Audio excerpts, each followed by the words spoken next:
Shri Ram, Jai Ram, Jai Jai Ram Om.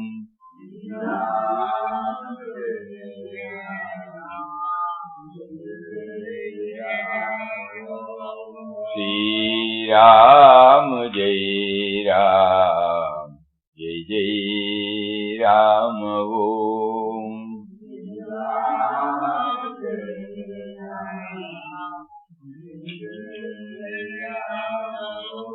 Shri Ram, Jai Ram, Jai Jai Ram Om.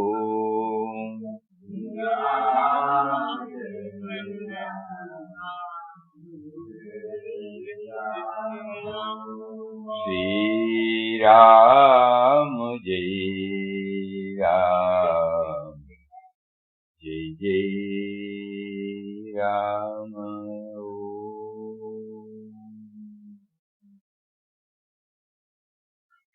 Om Shri Ram, Jai Ram, Jai Jai Ram.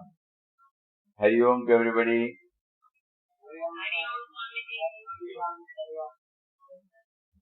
When we were going through some of the portions of At the Feet of God, somehow the prompting came that it might become too dry.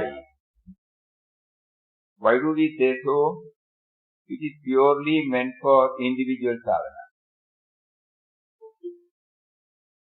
So that we will keep it.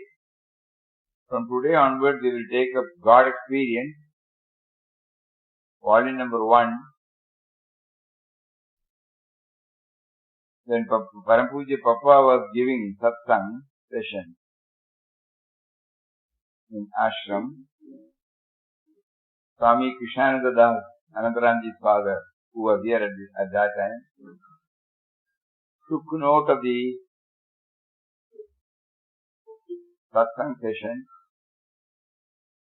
and then brought it out in the form of God Experience. It will be very interesting, though Papa has touched upon all important aspects of sadhana.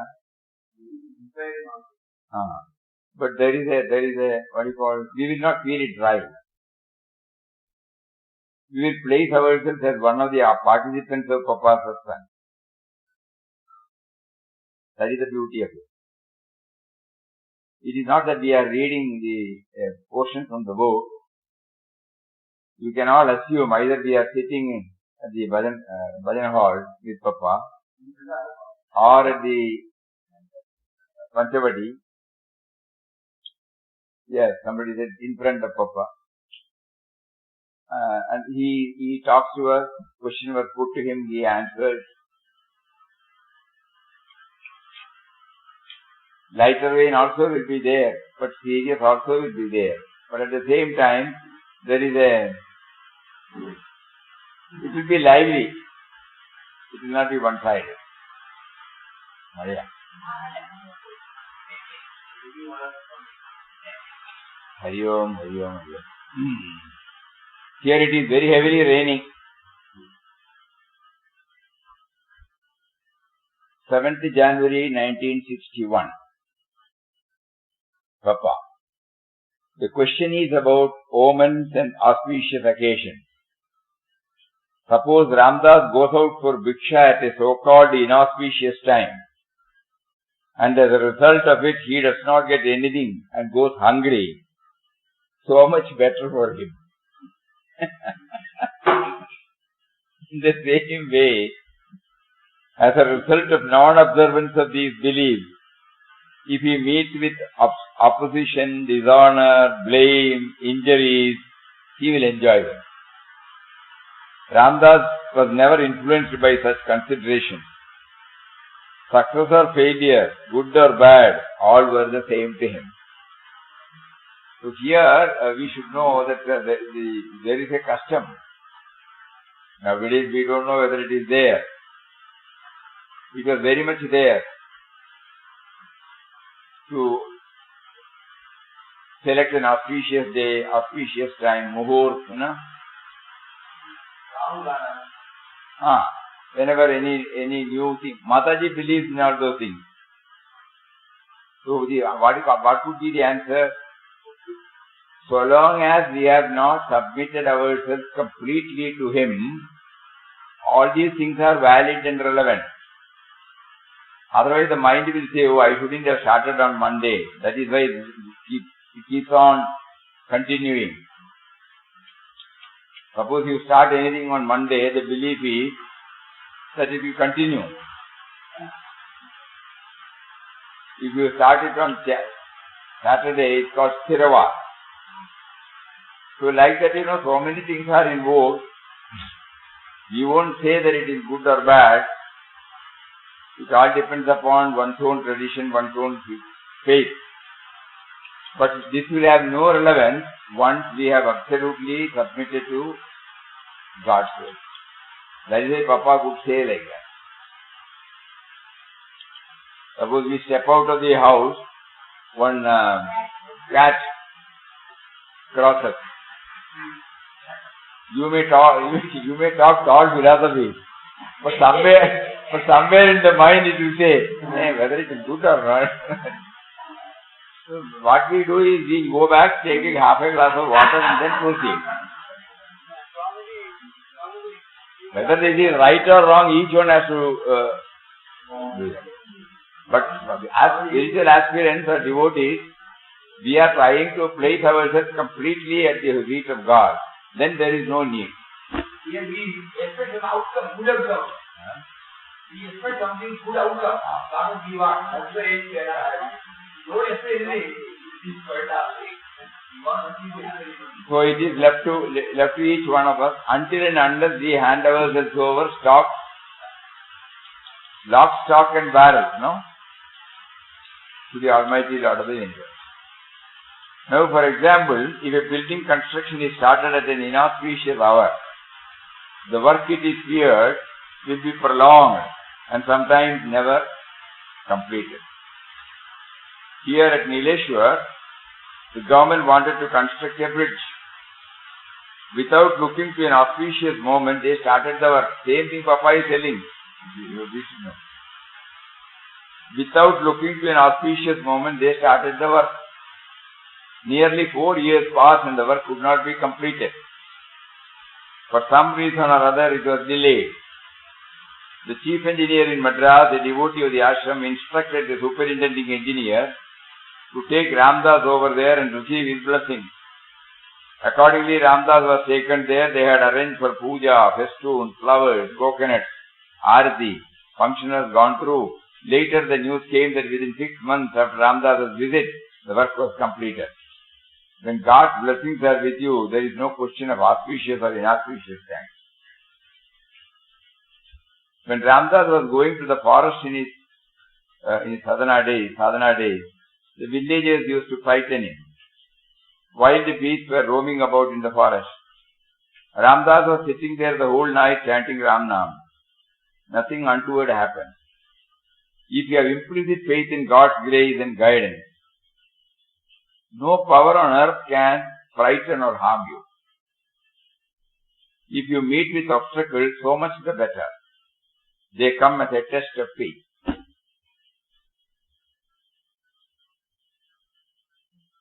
These are all the take-home messages for us. If you have implicit faith in God's grace and guidance, no power on earth can frighten or harm you.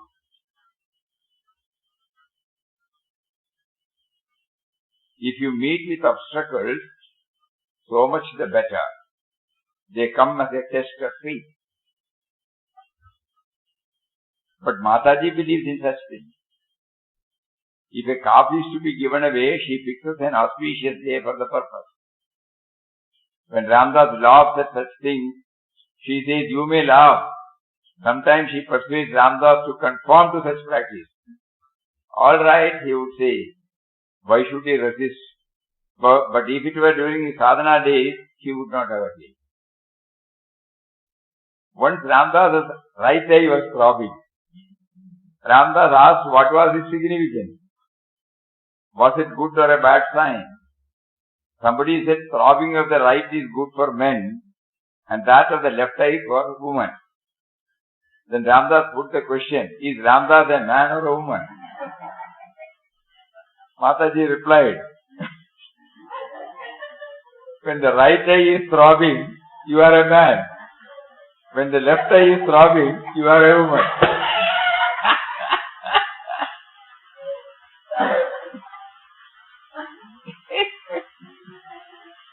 Both are auspicious to you. So Ramdas is both man and woman or neither. It means that all times, places, signs are auspicious. This is a stage we have to reach.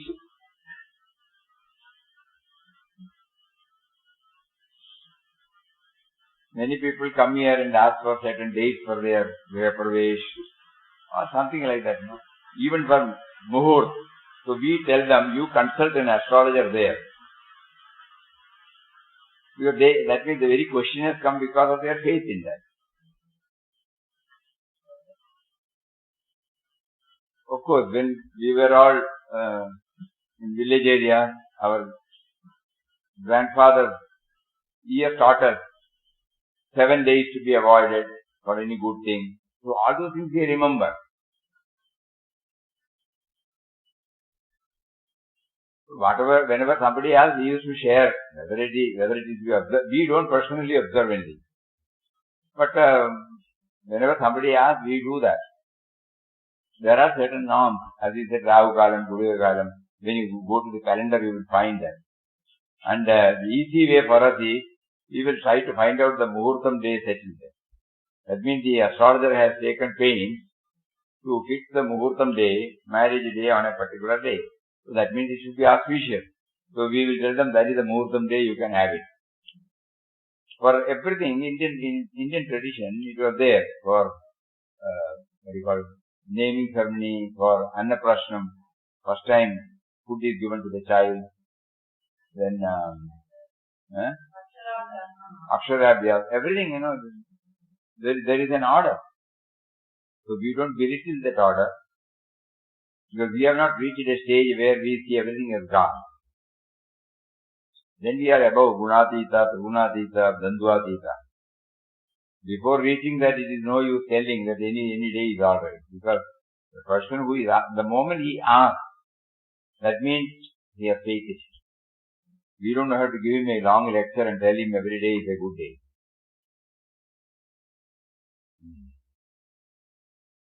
Whenever Ramdas started on his tours, Mataji would fix an auspicious day. And if it was never on a Saturday, many a time when he was wandering alone from place to place, he might have started on Saturday. He does not remember whether anything untoward happened to him in consequence. Ramdas was daring and fearless. He did not care for auspicious moments or omens. When Ramdas left his home in 1922 and wandered about without any money, it was his Shani Dasha. It was Shani that drove him out of his home. When he found this out later, Ramdas did Namaskar to Shani, for it gave him Vairagya. If some good planet was there, it would not have been beneficial to him. Shani Dasha was a boon to him. Some years ago, an astrologer gave to Ramdas and asked for his horoscope. Why? Asked Ramdas. He replied, I will read and tell you the planetary influence on your future. Ramdas is playing football with the planets, said Ramdas. He bowed and quietly left the place. Ramdas does believe in astrology. He believes in the influence of planets on human life. But by the power of Ram, he could digest all situations and could be always perfectly happy. His horoscope is Ram.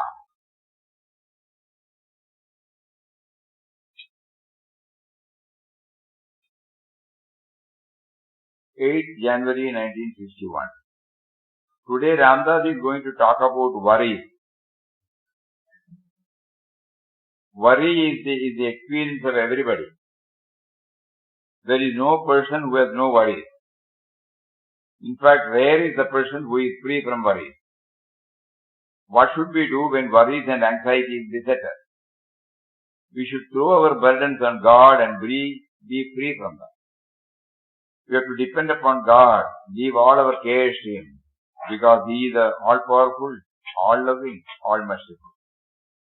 Mother has worries because the child looks up to her for everything.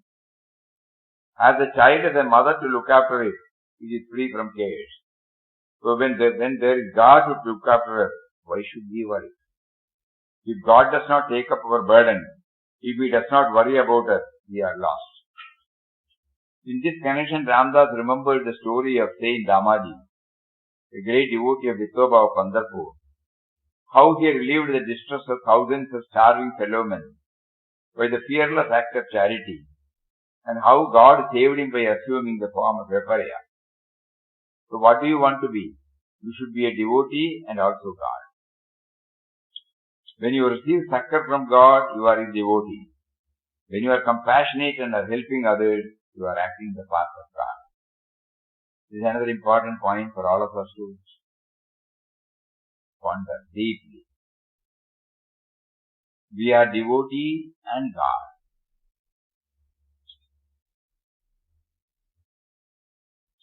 When you receive succor from God, when we feel that He is helping us, He is hearing us, we are devotees. When you are compassionate and you are helping others, you are acting the path of God. So there the absence of otherness comes. That is the characteristic attribute of God. It is spontaneous. It is not a product of a thought. Intellect has no job there. You are fired to go and help him out. So why and whereof we will not.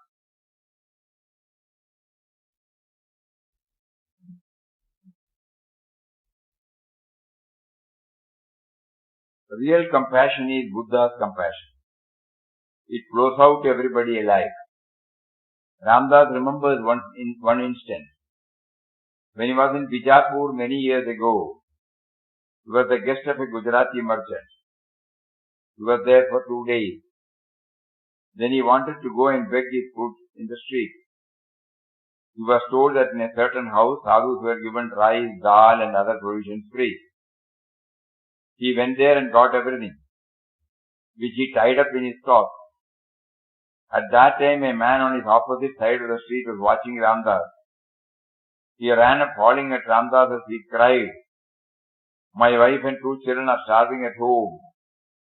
I am a householder and therefore I will not be given any bhiksha. Will you give me the provision which you got now?" Ramdas cheerfully gave it all to him. He was very happy.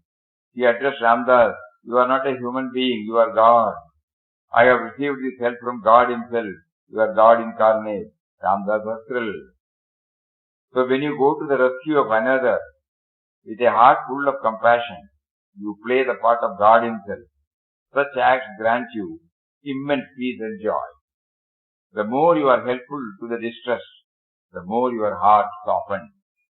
The soft heart is the heart of God. From such a heart, relief comes to you also when in trouble. Every day, satsang, some points are there. Before we proceed, every now and then we have to do some recap. Otherwise, it will be just a reading. First, he was talking about faith, planetary, omen, auspicious days. Nothing wrong in following the tradition. There are so many factors. That is why probably astrology came into the picture. Otherwise, where will the ordinary person get guidance? And if you closely observe in Kerala, when suppose, when somebody is beset with a lot of problems, problems again, one after another. And then when he becomes desperate, he goes to the astrologer. The astrologer has got a process, a method. With that, he reads your horoscope or he reads on the time of your going there. And they have a sign. Based upon that, they will tell you that you are passing through such a bad period, and he will suggest certain parihara. What is the parihara? You go to this temple, that temple, do this, do that. All to connecting ourselves with the worship of the personal aspect of God. That's all. Then we try to understand. So astrology is there. So when I am hard pressed, when I am cornered, when I get frustrated, I need some prop, some help, So he will say, if you do this parihara, you will be alright. You will feel alright. People go there and do it with 100% faith, and they get the relief. It need not necessarily be the way in which they get mental relief. We had been to Hyderabad last year. We had a satsang in a farmhouse. On our way back, they said, this is Visa Tirupati, Visa Balaji temple.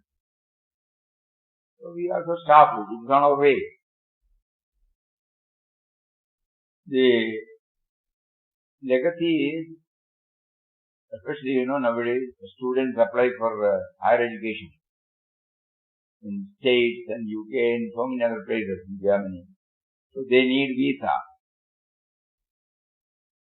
So somebody said, if you do 108 pradakshina to Balaji, you are sure to get visa. And many people. Many are the recipients. That is why, when you go to the temple, you will find youngsters, 18, 19, 20-year-old boys and girls will be superbly doing the pradakshina, making how many rounds they have made, 1, 2, 3, 4, and chanting Srinivasa's name, and they get the result. He is called Visa Balaji. So the faith is there. Nothing wrong in all those things. Until we hand ourselves over completely, these are all valid and these have relevance in our life. If we are always convinced, we may not be able to say that we have dedicated our entire life to God. We need not. Suppose we say, let anything happen, it is okay for me. For such people also, no such consultation is necessary. It's alright. I will try. If I get it, okay. If I don't get it, okay.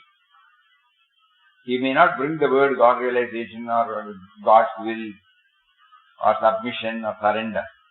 But actually he is surrendering. He is comfortable. Happening or not happening. So, because everything is God's, Even the tradition has been brought out by him only. So we don't have to bury it.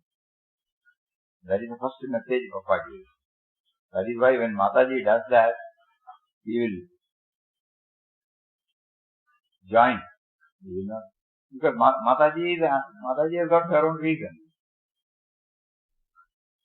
During the Ashtagraha Yoga, many of you might remember, senior devotees, she put a ban for everybody not to come to ashram even. It was inauspicious, so she wanted everyone to chant Ram. It must have been in 70s, 50s or 70s. 70s or Ashtagraha Yoga, supposed to be very bad. Mataji was very particular. Nobody should come to ashram. In the sense, nobody should travel. They must avoid minimum. Mataji had her own reason.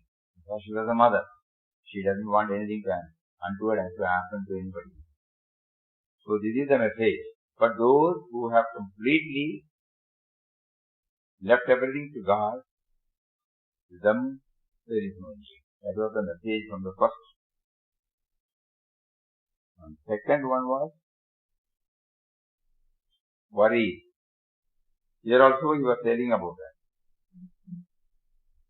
That means we have to somehow bring him into the picture. It can be in so many ways. When you are the cause of everything, You must you must have your own reason for it. Just make me aware. In a lighter vein, somebody said, a lock manufacturer does not manufacture only lock. He also manufactures keys. So that means when a problem is created, the solution is also inherent. The only thing is, suppose we have forgotten the key somewhere, there will be tension, no doubt. We keep on searching. And if we don't get the key, we get a duplicate key. And somehow we open. So there is an answer. Because it is God who has created the problem. So the Creator has also got the answer for it. So that is how we at that time intensely pray to Him, submit to Him, and the key can be in any form. It can be in the form of a direct solution to the problem. It can be a resignation to the will of God. It can be an acceptance of the situation calmly. In so many ways. Finally, we come to know, unless and until I am made to go through that, I will not be having this. So the answer has already come. So if God does not take up our burden, if He does not worry about us, we are lost. Then one more point is, we are devotees as well as we are God. Whenever we receive succor from Him, and then this is a beautiful word. Whenever I feel I have been blessed by Him, then only I am a devotee.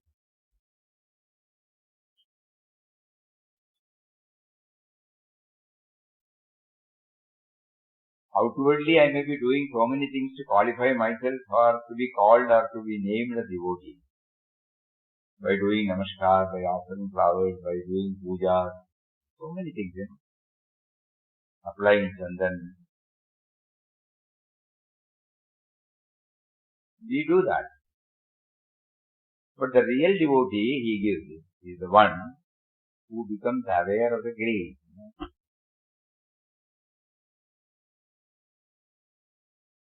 He is the real devotee.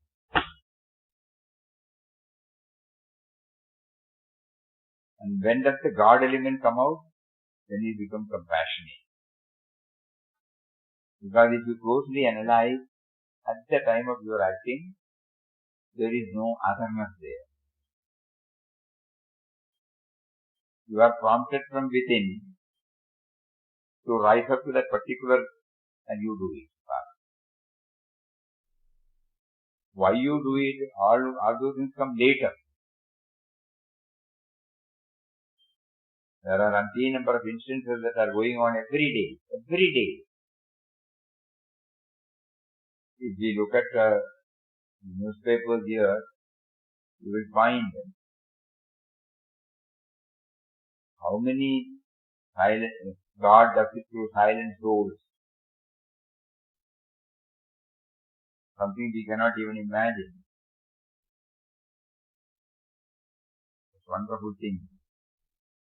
Later on we applaud, we give them award, we recognize, okay. But at the time of doing it, there was no thought process involved. So when you are compassionate, you play the part of God.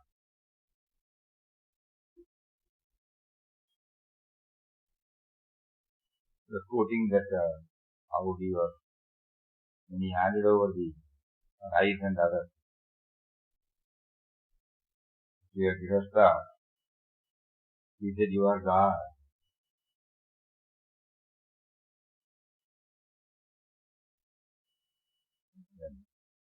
Sri Krishna, 9th January 1961. Sri Krishna in the Bhagavad Gita speaks of Karma Yoga and Karma Sannyasa. He says Karma Yoga is superior to Karma Sannyasa, which according to ancient custom was adopted as the fourth stage of life. Brahmacharya, Garhastya, Vanaprastha, Sannyasa. These 4 stages of life have been prescribed in the Shastras from ancient times. Sri Krishna's avatar was for pointing out a new path for attaining salvation or moksha. Traditionally, a man in the 4th stage lived in the forest as a sannyasi, stopping worldly work completely. But Sri Krishna said that one could attain the state of liberation even while doing work in the world to the very last. So he established what is called Bhagavata Dharma, in which there is no need to renounce anything externally by inner renunciation. But inner renunciation is necessary. Otherwise there is no moksha either for the sannyasi or for the household. Inner renunciation is attained through complete surrender to God. Not possessing anything as belonging to oneself, but as belonging to God.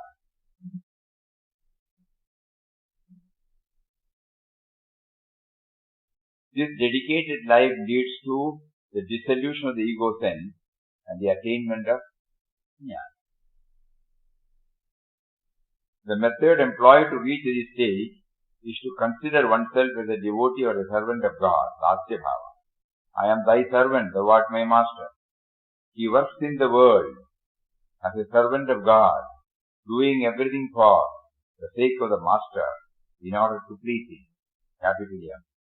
Such a devotee need not renounce anything external. All his actions are done in a spirit of dedication to God. Matadevo bhava, Pitradevo bhava, Acharya Devo bhava, Atiti Devo bhava. Let your mother be God to you. Let your father be God to you. Let your spiritual preceptor be God to you. Let your guest be God to you. In this spirit, he dwells in the house. Then he is an ideal household.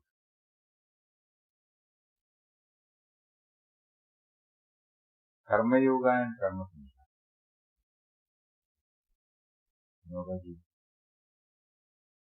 Vinobaji has elaborately dealt with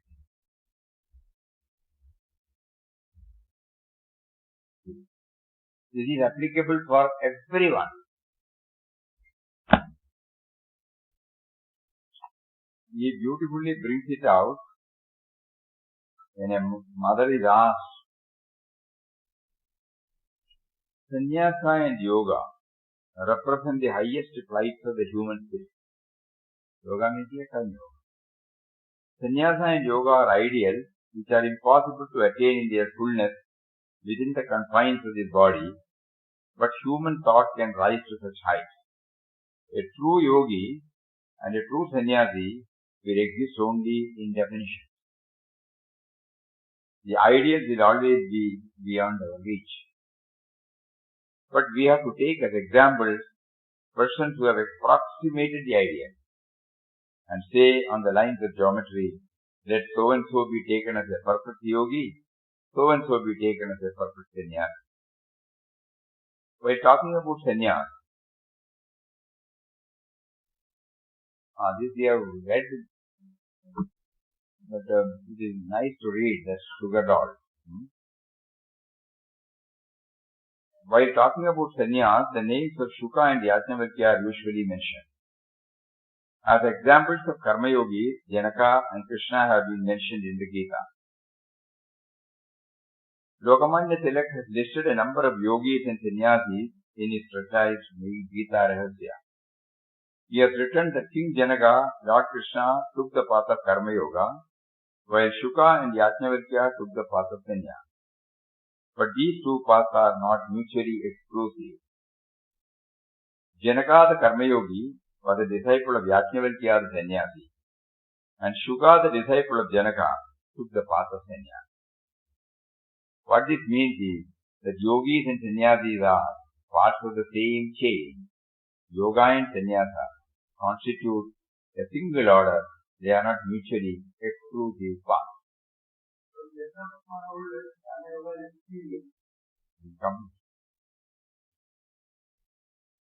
Actually, we cannot say it is superior. while discarding his clothes, he quoted the same thing. He feels Karma Yoga is superior. But here we find both are equal. And why Papa said it is, nobody also joined. When a mother is asked, she has got 2 sons, 2 children, which children is dearest to you? So the first one is grown up, he can look after himself. The second one is always, with the mother for anything in the world. So she says, it will be difficult for me to be without him. The other one, he can live.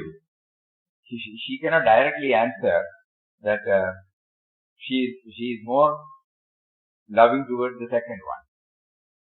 Love towards them are equal.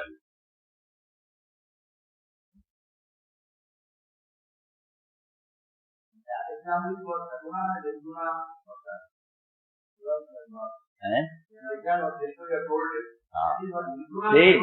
He says, he compares, same thing for,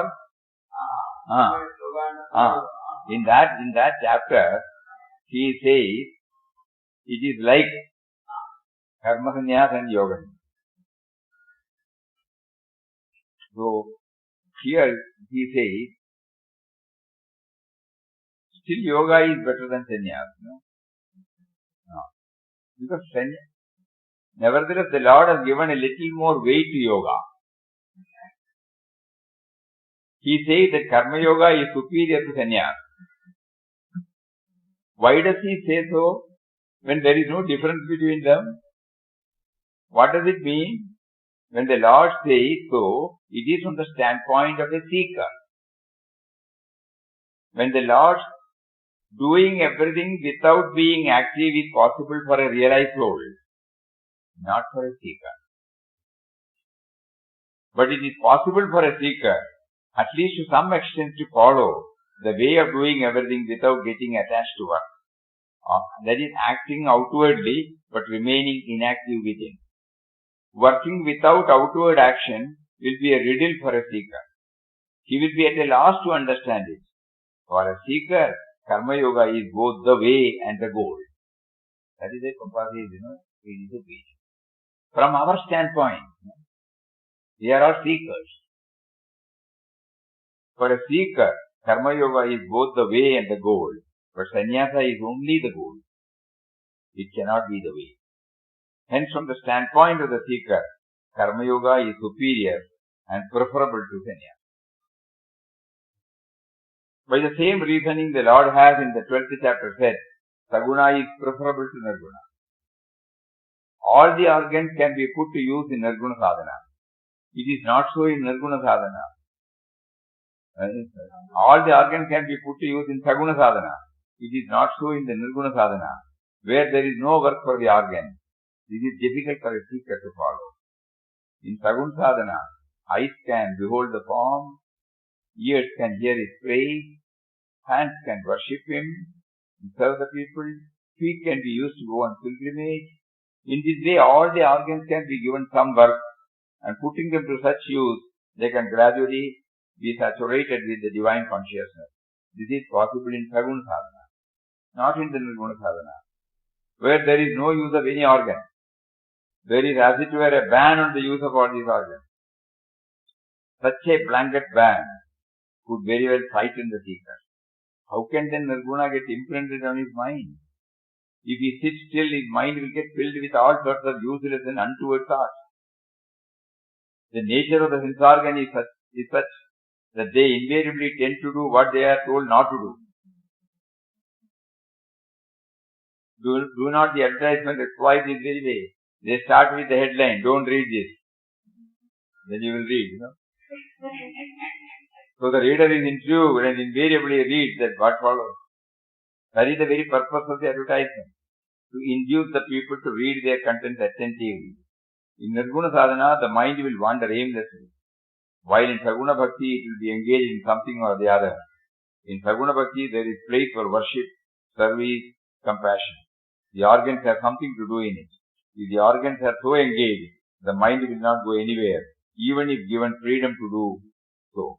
It will get interested in the activities and will automatically get concentrated without even being aware of it. So here the Karma Yoga. Sannyasa and Karma Yoga are of equal worth, but Karma Yoga has an additional practical value. A currency note and a gold coin of the same denomination have the same value as long as the government is stable.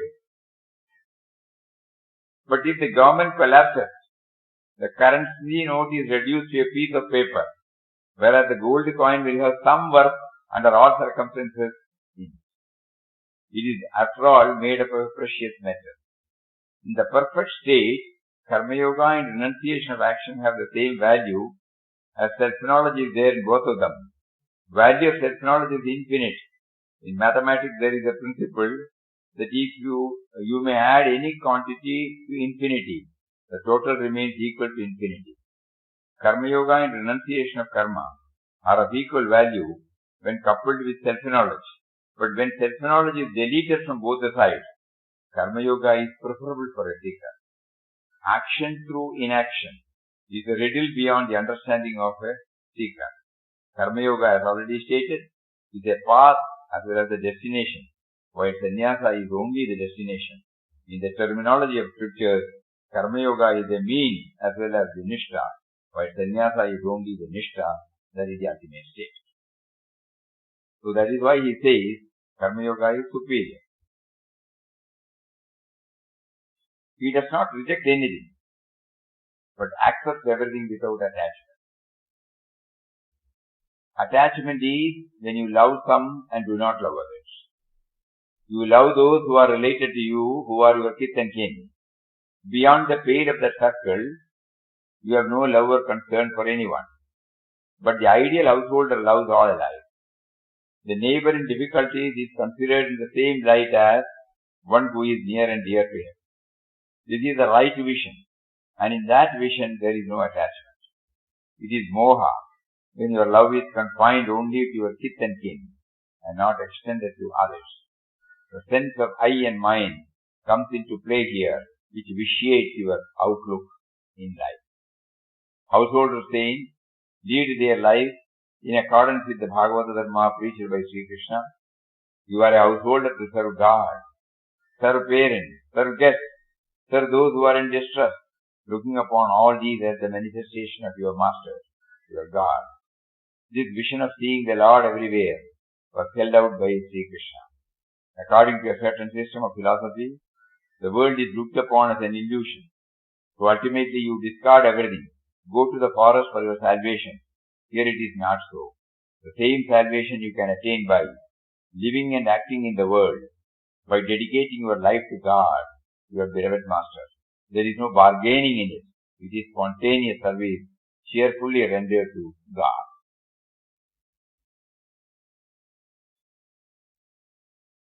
That is why you remember the other day when we were reading Ishopanishad, first sloka.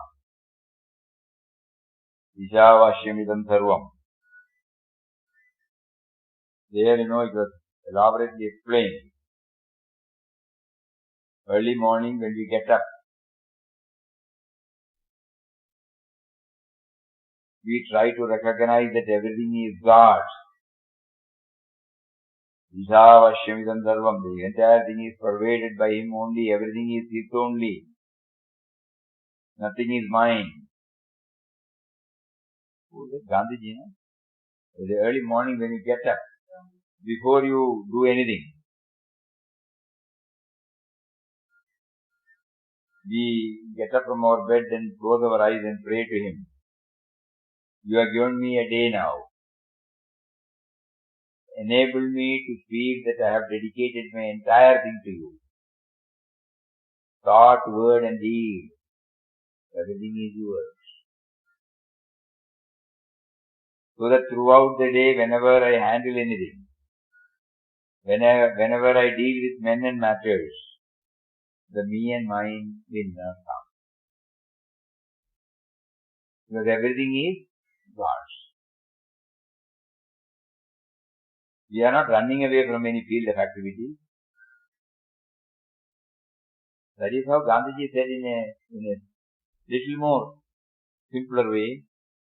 If you want to see God face to face, you should see Him in His creation and be one with it.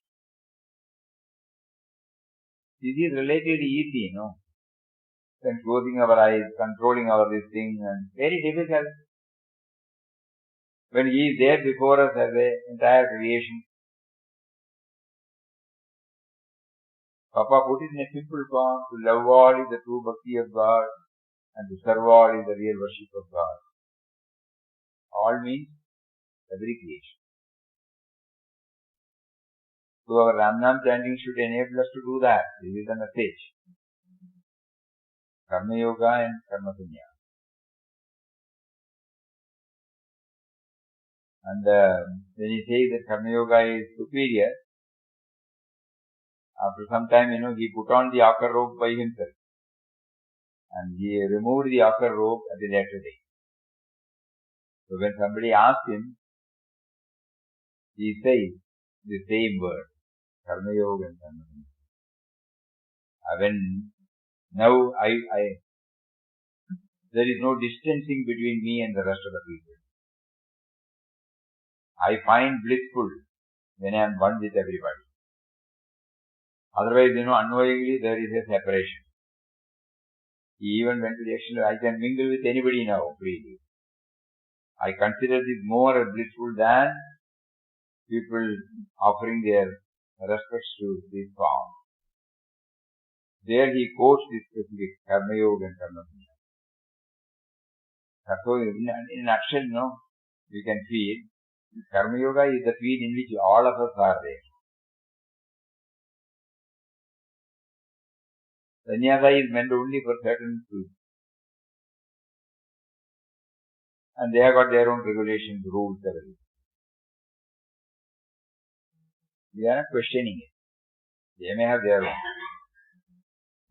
God has got their own reason to adopt such a life, give them such a feeling.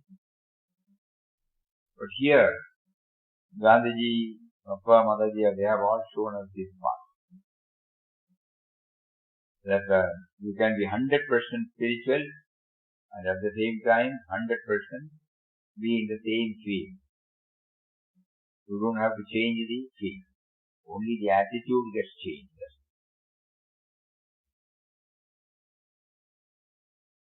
During a foreign tour, somebody was asked, in your ashram, he said, it's a big family. Children, ladies, cows, so many things. Just like, it's a big family, that's all. But the thing is, there's a fundamental difference in the approach. Nothing is mine. Including the sevak, they will know that it is ashram. There is a sense of belonging to ashram. But at the same time, they know it is ashram, not their individual. So there is activity there, easy for us. Spirituality becomes easy for application in Karma Yoga. Spirituality becomes difficult in application while in Sannyasa. Question. Results of past karma stands as obstacles to spiritual progress. The law of karma operates and clashes. The law of karma operates and clashes occur in the family. What can we do? These are the questions put to Papa. This is because of your deliberate unwillingness to live the spiritual life. Whenever you are not able to do it easily, you talk of karma. But when you go to the office and do all sorts of work for earning money, you do not talk of karma.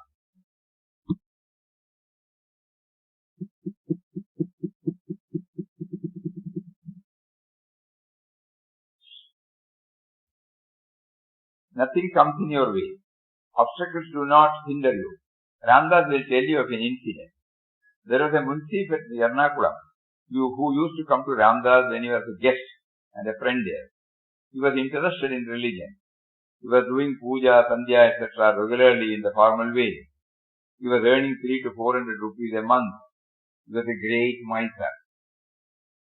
Swamiji, he said, I like sovereigns very much. My love for money is more than for Ramnam. In the evenings, I usually go out for a walk. I see a beggar sitting. He cries for help. I feel I should give him 2 annas. By the time I put my hand in the pocket, I feel 1 anna will be good. When I take the coin in my hand, I think, why an anna? Half an anna is sufficient. And when taking out the money, I take a quarter anna and give it to him. What is this due to? He asked. This is because you love money more than everything else, said Ram. So it was not past karma that prevented him from giving that man 2 annas. It was stinginess, unwillingness. He could get over that. When you have an occasion to do a good thing, you do not will it, but plead weakness and hesitate. Here past karma plays no part. You have the initiative to do other things. You put forth all your energy. In giving anything in charity, you plead that you are weak. You do not want to be liberal. By discrimination, you can bring up good thoughts to control your life. You say, what can I do? My bad karma stands in the way. You have the power to subdue such thoughts. Many do it. Suppose some people are prone to lead an immoral life and at the same time have a decent position in society. For fear of public censure and losing their prestige, they suppress the temptation. It is in their hands to live a good life or a bad life. Some failures, calamities and losses may come through past karma, but your present and your future are in your hands. This is also a powerful message for all of us, not taking shelter under anything. Purushartha. God has given us, every one of us, some freedom, sense of freedom to act.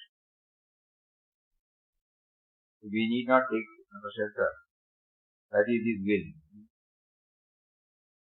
It is His will that you should take the initiative. In Bhagavad Gita also, Mataji used to specifically mention, you might be remembering some of you.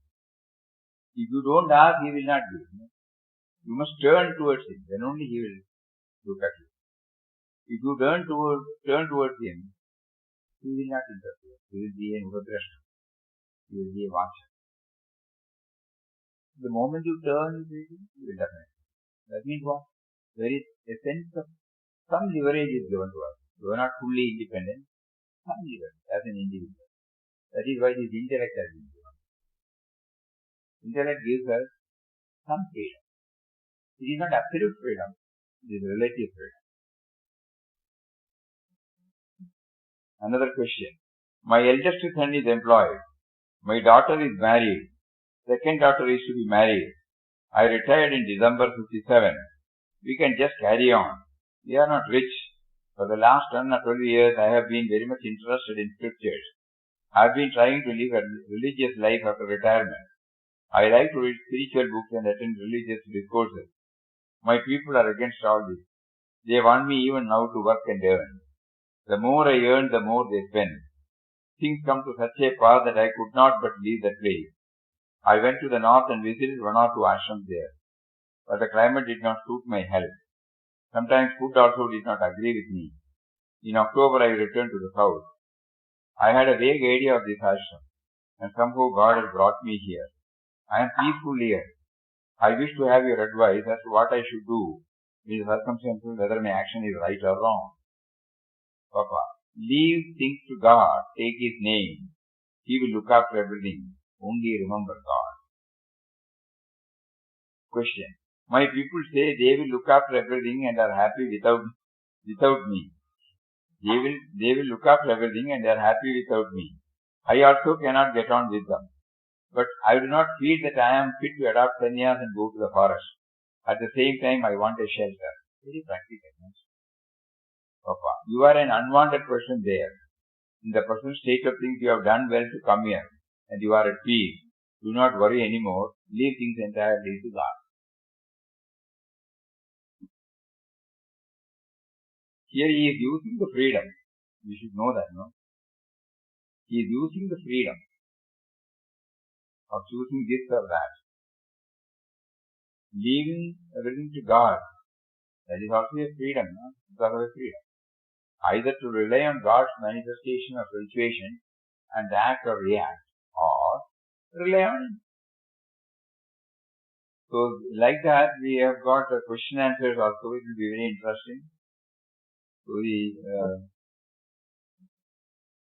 practical questions are raised by many of the devotees here. 99% of them are grihasthas only, employed people, retired people. So, every time Papa answers to this, it might give us some clues how to polish our life.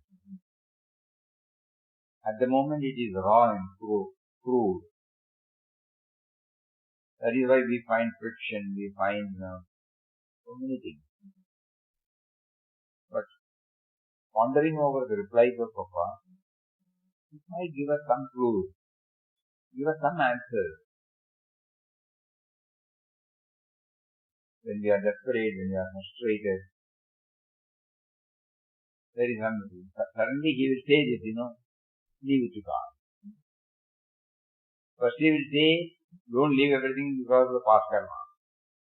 So that means each and every moment. I remember now, when this dowsing, this pendulum. You might be seeing Puja Swamiji using pendulum. It is called dowsing. The system came from Germany to diagnose. When we were discussing it with the Swamiji, he used to say, never rely on it 100%. Why, the reading or the message the pendulum gives, it is based upon the metabolism that is going on in our body. Every moment it changes. That change will be reflected there. We are assuming, suppose I get headache, it might be due to sinus. Based upon that I take a medicine. I don't get relief.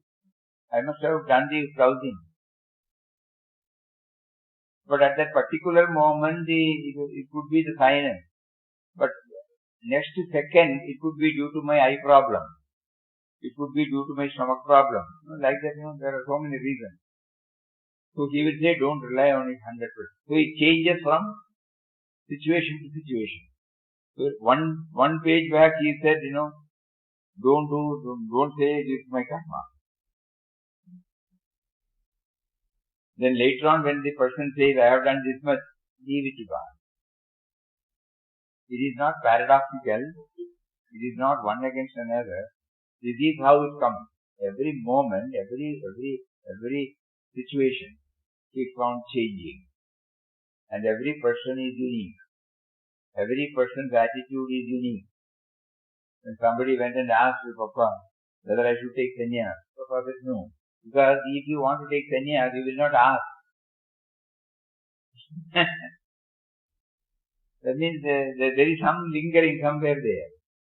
You are not 100% sure. Should I get married? He said, yes, you get married. If you don't want to get married, you will not ask, There is some clinging there.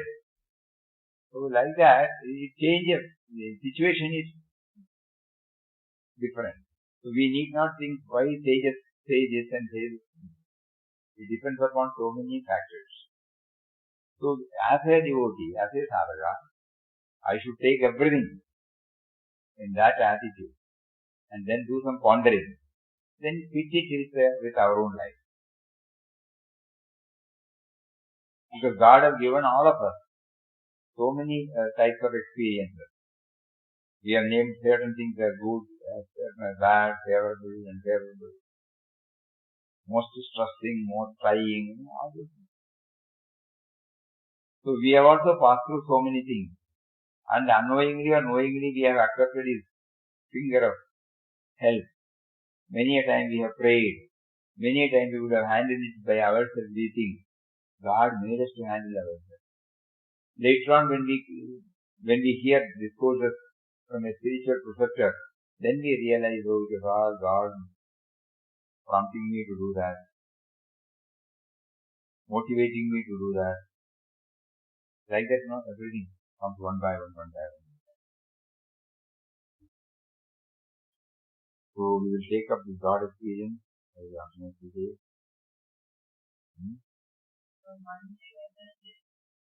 So there is a small change in our session. Today is Wednesday. So it will be Friday, then Saturday again off, Sunday and Monday off, like that. Every alternative day we will have an off. For some time to come.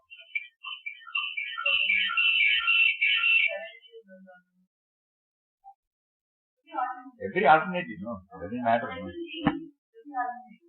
Every alternative day we will have, but whenever it happens to be Sunday, we will have it on Sunday because Sunday will be a holiday for everybody.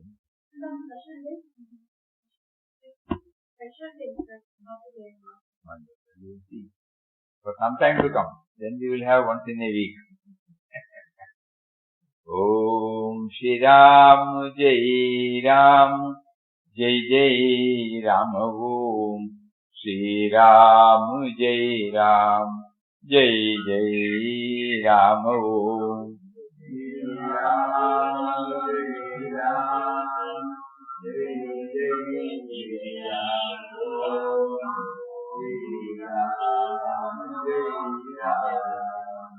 Jai Jai Ram Om Shri Ram Jai Ram Jai Jai Ram Om Shri Ram Jai Ram Jai Jai Ram Om Shri Ram Jai Ram Jai Jai Ram Om Shri Ram Jai